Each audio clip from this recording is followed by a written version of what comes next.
Komisi Pemberantasan Korupsi (KPK) kalah pra-peradilan lagi. Yang terbaru, Hakim Tunggal PN Jakarta Selatan, Afrizal Hadi, mengabulkan sebagian gugatan pra-peradilan Gubernur Kalsel, Sahbirin Nur. Di sidang putusan penetapan tersangka kasus dugaan suap lelang proyek di Provinsi Kalimantan Selatan. Hakim menyatakan penetapan Sahbirin Nur sebagai tersangka oleh KPK tidak sah dan tidak punya kekuatan hukum mengikat. Bahkan, Hakim menyatakan perbuatan Komisi Anti Rasuah sebagai perbuatan sewenang-wenang. Atas nama adalah tidak sah, tidak berdasarkan atas hukum dan oleh karena penyidikan pun tidak punya kekuatan publikan.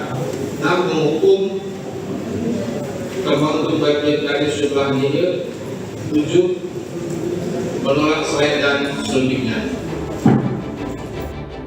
Hakim juga menyatakan surat perintah penyidikan atau sprindik dinyatakan tidak berlaku. Namun demikian, KPK menyatakan proses penyidikan terhadap kasus dugaan korupsi di Kalimantan Selatan tetap berjalan. KPK juga akan meninjau proses hukum serta mendalami berbagai informasi yang tidak menutup kemungkinan untuk menerbitkan sprindik baru.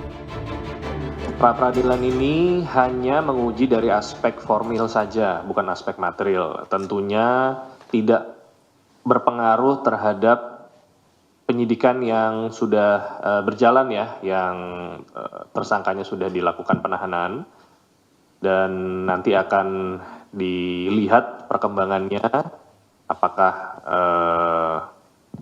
penggalian informasi, penggalian keterangan yang dilakukan oleh penyidik ini nanti akan dapat kembali membuat adanya surat perintah penyidikan yang baru. Sahbirin Nur yang sudah menyatakan mundur dari Gubernur Kalsel tersandung kasus dugaan korupsi pengadaan barang dan jasa di Kalimantan Selatan.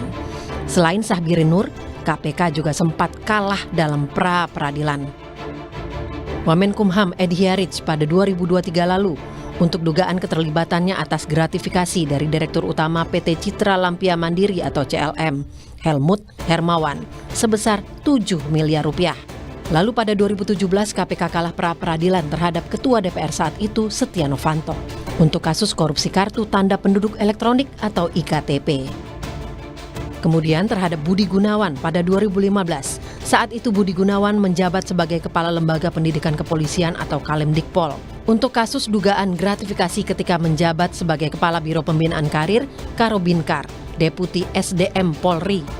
Juga di tahun 2015, KPK kalah di pra-peradilan Hadi Purnomo saat menjabat sebagai Ketua Badan Pemeriksa Keuangan BPK, yakni untuk kasus dugaan penyalahgunaan wewenang saat masih menjabat sebagai Direktur Jenderal Pajak pada 2002 hingga 2004. Meski demikian, KPK sebagai Komisi Anti Rasuah sudah semestinya tak tinggal diam dengan dugaan korupsi.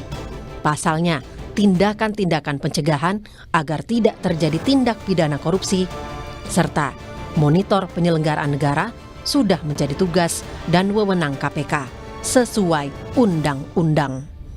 Tim Liputan Kompas TV.